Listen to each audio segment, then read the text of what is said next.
નમસ્કાર, હું રાજ. આપ જે રહ્યા છો સ્પાર્ક ટુડે ન્યૂઝ. અરવલ્લી જિલ્લાના બાયડ શહેરમાં આજે સંપૂર્ણ બંધનો માહોલ જોવા મળ્યો. બાયડ શહેરમાં આવેલી મામલતદાર કચેરીને શહેરથી આશરે 5 કિલોમીટર દૂર વાત્રક ખાતે ખસેડવાના તંત્રના નિર્ણય સામે સ્થાનિકોમાં ભારે રોષ જોવા મળી રહ્યો છે. નિર્ણયના વિરોધમાં આજે બાયડના નાના મોટા વેપારીઓએ પોતાના ધંધા રોજગાર સ્વયંભૂ બંધ રાખી વિરોધ નોંધાવ્યો હતો.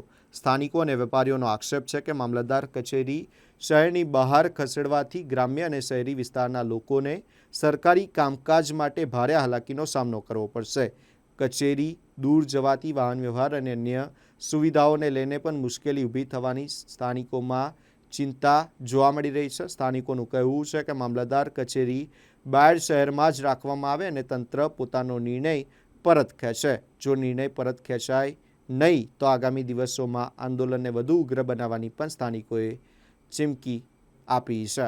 હું વિરેન ચૌધરી, બાયડનો સ્થાનિક આગેવાન, અને બાયડની અંદર મામલતદાર કચેરી વાત્રક ખાતે ખસેડવાની જે હિલચાલ થઈ રહી છે એની વિરુદ્ધમાં બાયડના પ્રબુદ્ધ નાગરિકો, વેપારીજનો અને સૌ યુવાન મિત્રો વડીલો મળીને સ્વયંભૂ બંધનું એલાન આપ્યું છે, જેને આજે બાયડે સંપૂર્ણ સમર્થન આપ્યું છે.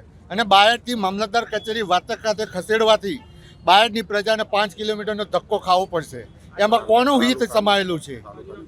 તાલુકાની તમામ પ્રજા આજે બાયડની માર્કેટની અંદર આવે છે, બાયડની મામલતદાર કચેરીની અંદર આવે છે.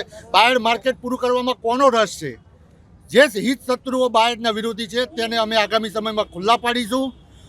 ભયંકર રીતે આંદોલન થશે. જ્યાં સુધી અમારી માગણી પૂરી કરવામાં નહીં આવે ત્યાં સુધી ભયંકર રીતે આંદોલન થશે. આગામી 15 દિવસ, મહિનો, 2 મહિના, 6 મહિના લડવાનું થશે તો અમે લડીશું. પરંતુ બાયડની મામલતદાર કચેરી બાયડમાં જ આવી જોઈએ. બાયડનો હક છે, એ બાયડને મળવો જ જોઈએ. આજે બાયડ મામલતદાર કચેરી જે બાયડથી વાત્રક ખસેડવાની પેરવી થઈ રહી છે. મામલતદાર કચેરી ખાલી એક કચેરી નથી, પણ સમગ્ર બાયડ તાલુકાની જનતાનું હાર્દ કહેવાય. નાના મોટા દરેક કામ માટે બાયડના નાગરિકો, વરિષ્ઠો, ગરીબો, વિદ્યાર્થીઓ, ખેડૂતો દરેકને અહીંયા આવવાનું થાય છે. અને અહીંયા અલગ અલગ કચેરીઓ જે નજીકમાં છે તેમ છતાં પણ આવો મનસ્વી નિર્ણય કોના માટે લેવામાં આવ્યો? કોના લાભાર્થે આ અહીંયાથી ત્યાં કચેરી ખસેડવામાં આવી છે? અગાઉ અહીંયાના સ્થાનિક આગેવાનો દ્વારા છેક મુખ્યમંત્રી સુધીની આની રજૂઆતો કરવામાં આવી હતી અને ત્યાંથી તત્કાલીન કલેક્ટર શ્રી પ્રશસ્તિ પારીખને સૂચના કરવામાં આવી હતી અને તેઓ અહીંયા જગ્યાઓ જોવા માટે આવ્યા હતા. એમને બાયડ નગરની અંદરની જ 2-3 જગ્યાઓ બતાવવામાં આવી હતી કે જે આપણે મામલતદાર કચેરી માટે પૂરતી હતી. તેમ છતાં એમને આવો મનસ્વી નિર્ણય કેમ લેવો પડ્યો? એમને એવો શું રિપોર્ટ આપ્યો કે મામલતદાર કચેરીને બાયડ નગરમાંથી ખસેડીને બાયડની અસ્મિતાનો વિનાશ કરવાનું વિચારવામાં આવ્યું છે.